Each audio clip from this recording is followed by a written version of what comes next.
আসসালামু আলাইকুম প্রিয় শিক্ষক মণ্ডলী, আপনাদেরকে অসংখ্য ধন্যবাদ জানিয়ে শুরু করছি আজকের আমার কিছু অভিমত।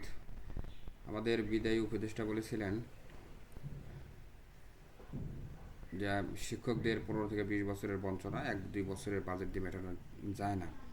এটা বোঝানো খুব কঠিন। আজকেই বেসরকারি বেতন সরকারি বেতনের সমান করে দিতে হবে, এটা ন্যায্য দায়ী বুঝলাম। দেখেন, এটা ন্যায্য দায়ী বলেছিলেন। আসলে শিক্ষকরা যে বঞ্চিত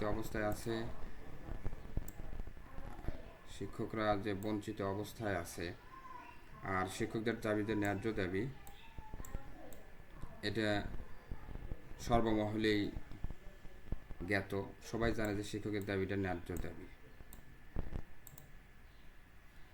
তো কিন্তু 1 বছরের বাজেট দিয়ে এটা 15 বছরের বৈষম্য ঠিক করা যায় না, কিন্তু শুরুটা করা দরকার। সেই শুরুটা আমরা করে দিয়ে যাচ্ছি প্রিয় শিক্ষক মণ্ডলী। যে বলেছিলেন গত বিদায়ী উপদেষ্টা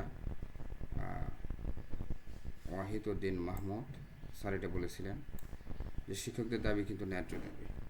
তো ন্যায্য দাবির ভিত্তিতে এবার যে বাজেট ঘোষণা করা হয়েছে, এই বাজেটে শিক্ষক বান্ধব বাজেট হবে আশা করতেছি। শিক্ষকদের বিভিন্ন ভাতা, বিশেষ করে 100% বাড়ি ভাড়া, চিকিৎসা ভাতা, সব কিছু সরকারিদের নাই হবে ইনশাআল্লাহ, আশা করতেছি। আর এটার জন্য কিন্তু আমাদের সবাইকে, আমাদের শিক্ষক সমাজকে কিন্তু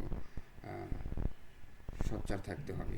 বিভিন্ন কূটনৈতিক মহল যেন আমাদেরকে বিভিন্ন উপায়ে বঞ্চিত করতে না পারে, এদিকেও আমাদেরকে লক্ষ্য রাখতে হবে। তো আশা করতেছি এবার শিক্ষকদের যে বাজেট ঘোষণা হয়েছে, এতে করে শিক্ষকদের